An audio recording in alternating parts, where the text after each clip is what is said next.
This is a picture of a major American personnel problem. An ugly sore that doctors call a peptic ulcer, eating away at the wall of a man's stomach. Every year, ulcers bring pain and unhappiness and expense to thousands upon thousands of working men and women. Yet often, such suffering needn't be. As in this case of one man's fight for health, his fight against an ulcer at work.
Mr. Hull, are you all right? What's the matter with you? Who asked you to come chasing out here? Why does a man act like this? Is he just born sour, or does the problem go deeper?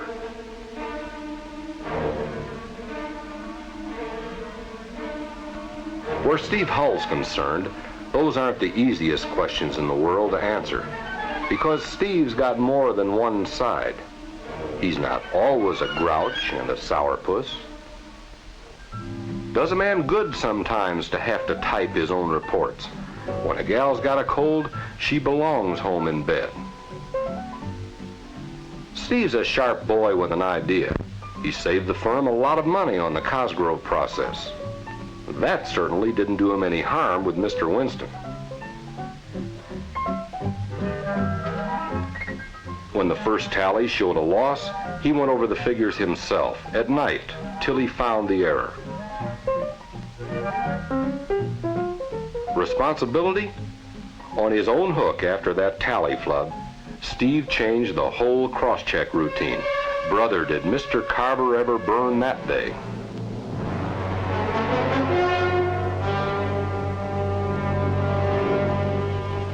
You see, Steve's the ambitious type. He works at it, at the office and at home, too.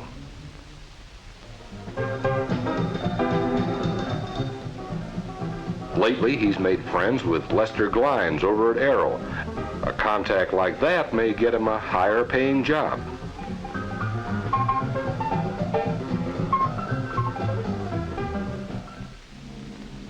The Hulls have a nice place, a little expensive maybe, but nice. Ellen's nice, too. Steve's kids don't exactly hate him. The Hull home's attractively furnished. Ellen, too. She picks up things on sale. Today, well, mink certainly sets her off, doesn't it?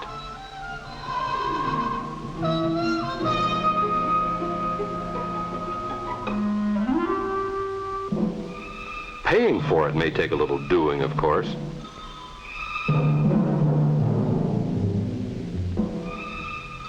What's $900 for a stole against $5,000 for a car? At least fur keeps you warm.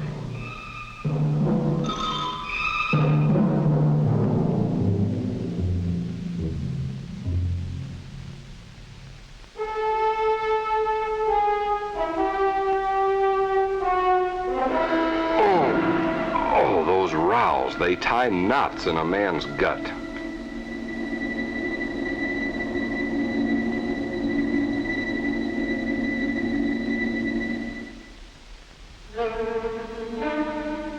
Then his temper cuts loose. He yells at everybody, even Ruth. The men he works with don't like it. It makes for more hard feelings, more mistakes all around. So, work piles up on Steve's desk. He feels like he has to check everything closer. It doesn't look good, and he knows it. And that brings on new pains, new troubles. Once he almost got in a fight with a mean-tempered foreman out in the shop. Carver? Steve can't yell at him, but he can play it cool, spoil Carver's fun, and that gets Carver. Like that time at the weekly staff meeting. Miss Coleman, are you sure this is all the information? I don't see anything about those new tax allocations. I'm sorry, sir. These are all the reports we have. Well, what about it? Didn't any of you think of this? Mr. Winston. What? I have a report here, Mr. Winston. I worked up on the state levies, and I think we can project our figures from this. Who told you to work up a report? Nobody, Mr. Carver. Just something to do in the evenings. It's a good thing somebody around here has an idea once in a while. Mr. Winston. You young, well, sharpshoot me, will you? Carver. You. Carver? About these tax allocations, I think we can use the information we have here. Quite a victory for Steve. Or was it? Do you ever win when you end up with stomach pains so sharp they make the boss order you to see a doctor? Now there it is, Steve. That irregular bulge there. It's a lesion. A place with tissues worn away. You've got a duodenal ulcer. Duodenal ulcer? The commonest type. See, this is your stomach here. An ulcer here, call it a gastric ulcer. This is your duodenum. That's the part of the small intestine that leads out of the stomach. So, duodenal ulcer. Peptic ulcer, that's the term that covers both types. They all spell trouble, too. That's why it's so important to start treatment as soon as possible. You sound awfully definite about this. I can't afford not to be, not where your health is concerned. That's why I took all these tests. Had you drink that barium, took these x-rays. Ulcers can be tricky. I wanted to be sure of my ground before I reached my final diagnosis. Well, now I've got my proof. You've stewed yourself into a duodenal ulcer. Now, wait a minute, Doctor. I think that... Steve, you wait a minute. What you think has no bearing whatever on your condition. Developing an ulcer is not an intellectual process. Those stomach pains that you talk about, the gnawing, the burning, those are obvious symptoms of gastric ulcer. And this x-ray is positive proof. But why? Why should I have an ulcer? What could have brought it on? There's nothing too mysterious about it, really. Hydrochloric acid is the key factor in ulcer chemistry, the way Dr. Olmsted told it. The acid's secreted by the stomach lining and sublining, a mild solution. It helps break down food fibers for digestion. You see, your stomach's a sort of sack with walls 4 layers thick. The outside walls are made of muscle tissue. When those muscles contract, the action helps digest your food. When your stomach's empty, those same contractions yell, "I'm hungry."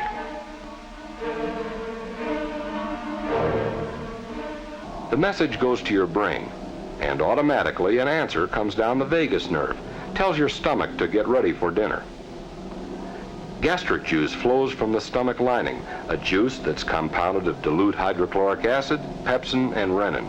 That way, your stomach's all ready to start work the minute you swallow the first bite. Ulcers? They come to the unlucky guy with a nervous system that pumps acid into his stomach, even when there isn't any food there to digest. That makes trouble because hydrochloric acid can't think. Even when a man's asleep, it keeps on working, eating away at the stomach lining. If that goes on long enough, the acid eats a sore, an ulcer. Unless you take care of it then, inflammation develops. The tissue swells. So much that food maybe can't even leave the stomach. So you vomit, can't eat or drink. If the sore goes deep enough, you may have internal bleeding. If it eats clear through the stomach wall, acid and digesting food pour into your abdomen, and doctors say you've got a perforated ulcer. That calls for an operation, fast. Before perforation, treatment's simpler.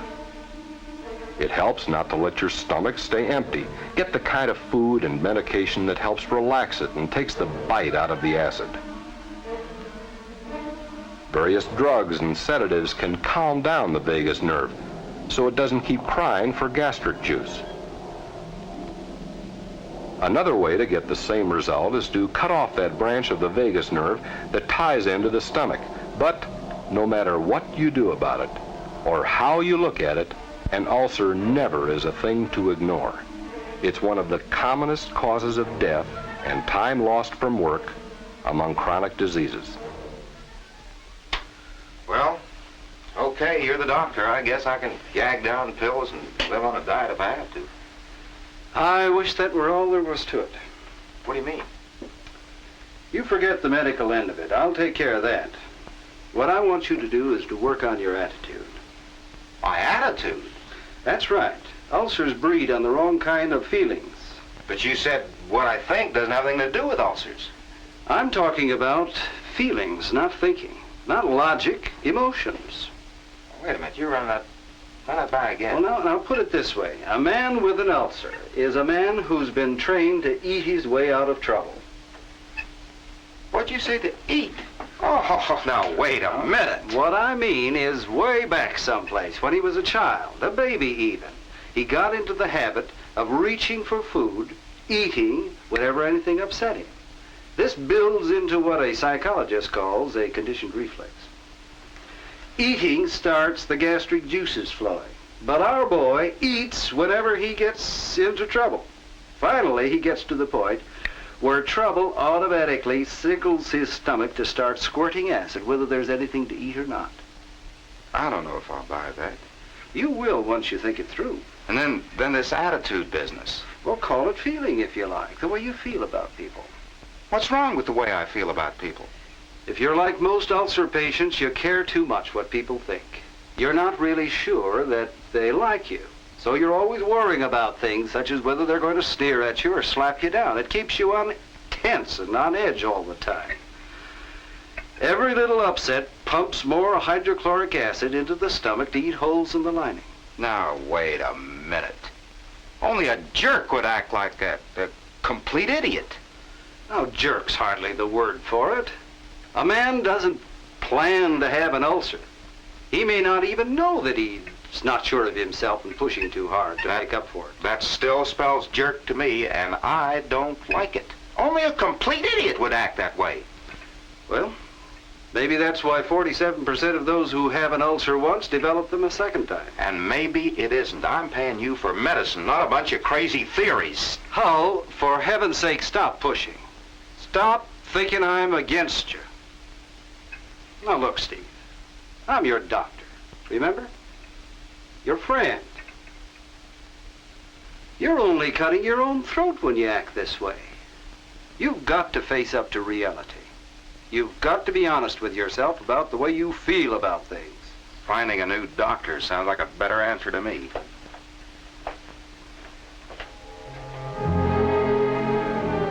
You can walk out on your doctor, but you can't walk out on yourself. And whiskey's no answer.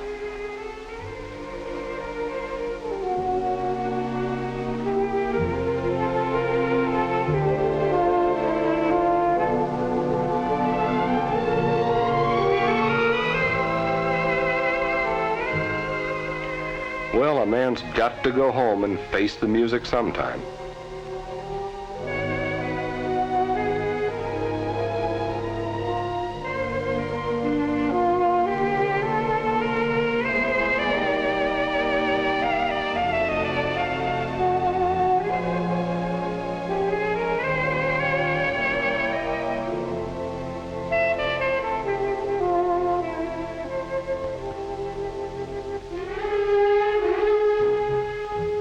Ellen seems to have some questions, Steve. That's it, Steve. Go ahead. Ask her what makes it any of her business.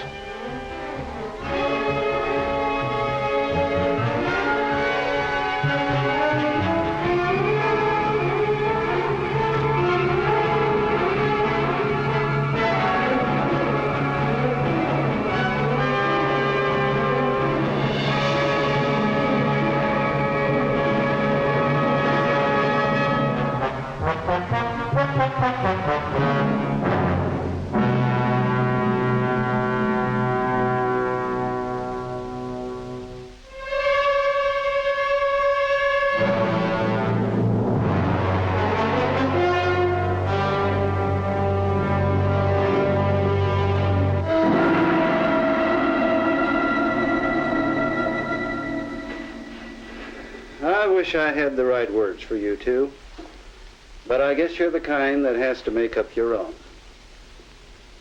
You know, Steve, ambition can be misdirected. It's no good if it kills you. If you want to live, you've got to find out what's pushing you.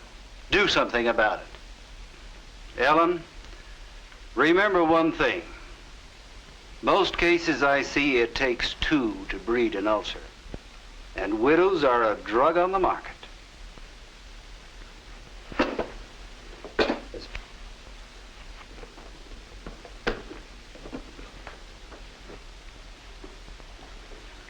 As far as I'm concerned, it's high time that the two of you grew up and joined the human race.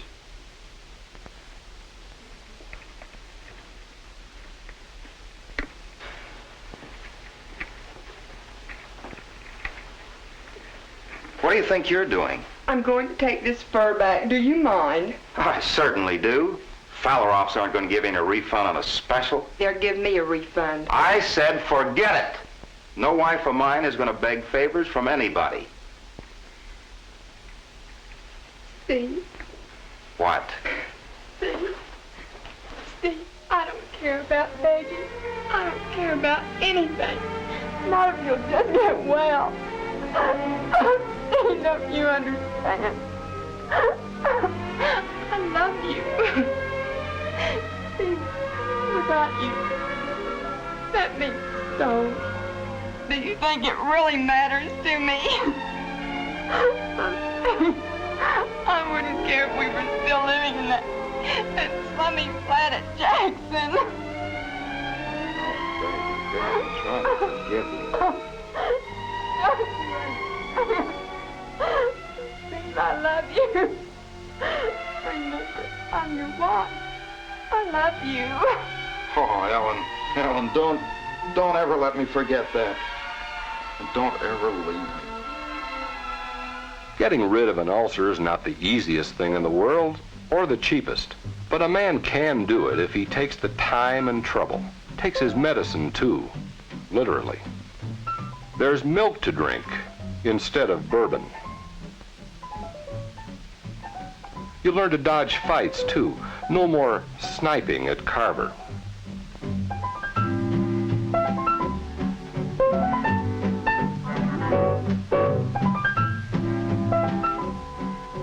No more night work, either. No more taking the office home. There were long talks with Dr. Olmsted. Steve began to see things clearer, understand himself a little better. I remember a thing my mother used to say. It's cruel to let a baby cry, she'd say. Just give him the breast right off. He'll quiet then.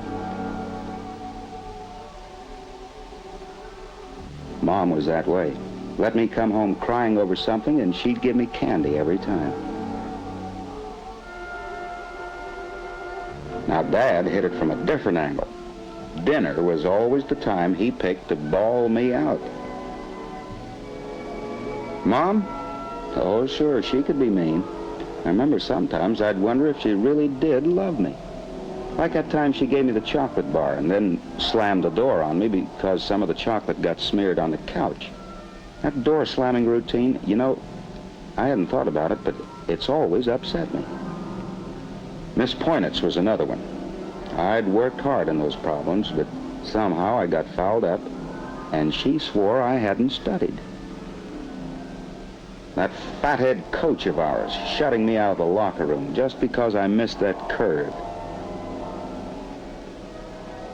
Poor as we were at home, I didn't even know you were supposed to give a girl a corsage if you took her to a college dance. Square deal? He wanted you to deliver the impossible. I still wish I could shoot him. Oh, kids don't really mean anything by it, but they sure know how to freeze me out if I forget to bring home presents from a business trip.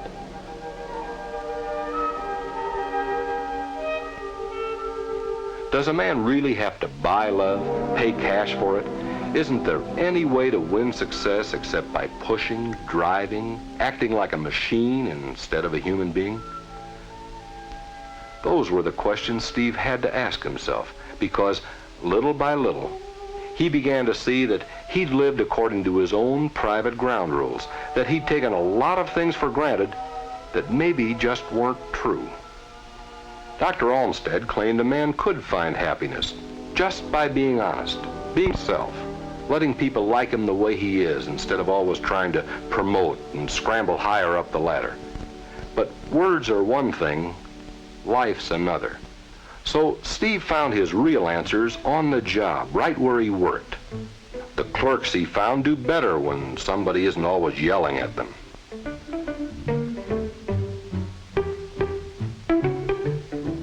Ruth's typing's improved now that the pressure's off.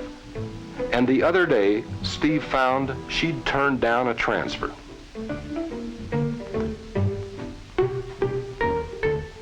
Mr. Winston keeps an eye on costs and profits, but he does it in a relaxed sort of way, doesn't push or try to take over all the responsibility.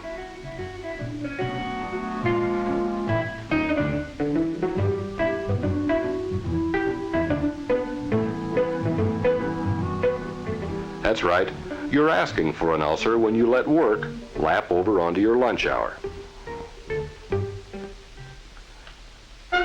That foreman Steve squabbled with, he had an ulcer, and his bad temper almost bought him a fractured skull.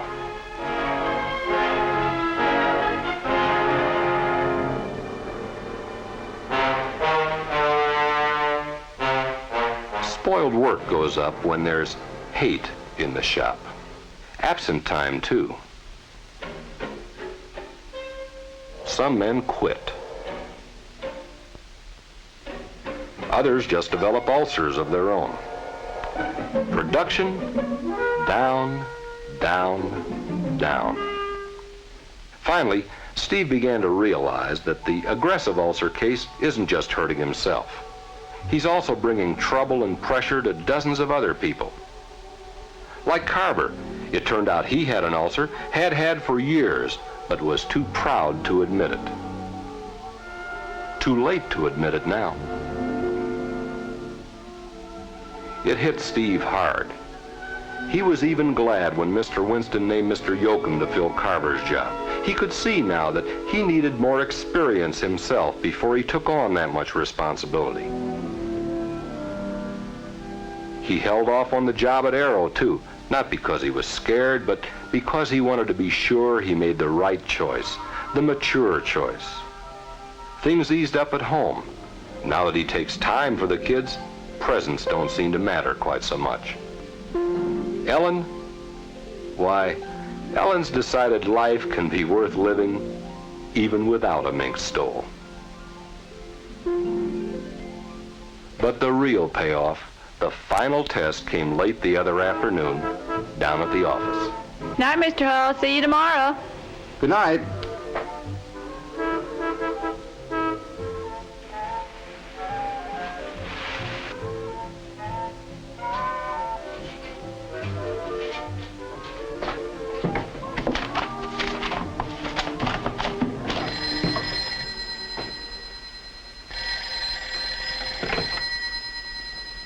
Oh, yeah, this is Steve Hall. Hello, Steve. This is Glines over at Arrow. Yes, that's right. That little deal we were talking about. That change of climate you were so interested in? Well, it's come through, believe it or not. We bought the plant, and I want to see you in charge of the whole V3 section. How about it? The whole V3 section? That's right, Stevie boy. I told you you'd go places if you stuck with me. When can you start? Oh, well, I hardly... Have to make it fast, Steve. This is a business that takes quick decisions. When Arrow wants you, they want you quick. Mr. Glines, this... Well, I've been having a little trouble with my stomach, you know, and that much pressure, the responsibility of that whole V3 section. What are you talking about, Steve? You can handle that job with one hand tied behind your back. It won't bother you. I know. I've had ulcers myself. They're the price of success. Gotta admit, that's a big decision, though. You don't want to talk about it there in the office. Tell you what, let's stop off at that little bar down on Livingston. Well, Steve, are you there? Yes, I'm here, Mr. Glines. You know, I'll tell you, there's no point in our getting together, really. I've made up my mind already. A job that big was going to push me too hard. Are you crazy, Steve? This is a chance to get into the upper echelon at Arrow. Arrow! Yeah, a chance to break my neck, you mean? I need more background before I tackle a job like that. I can't believe my ears. A little thing like an ulcer? You aren't chicken, are you? You mean I don't want to lose my head? I sure am. But I always thought you were so ambitious. I am. It's just that now I got a better idea of what I'm ambitious for. Mr. Glines, I'm sorry. I'm going to have to hang up now. My wife and family are waiting for me. I know, that job sounds fine, but I'm just not the right man for it. No, not for a couple of 3 more years yet. It wouldn't be fair not to be absolutely frank with you. I'll see you later, Mr. Glines. Bye. Well, that's the end of our story. A happy ending, too, because Steve Hull finally did face up to both sides of his problem, the physical and the emotional alike. You see, that's what it takes to win the fight against an ulcer at work.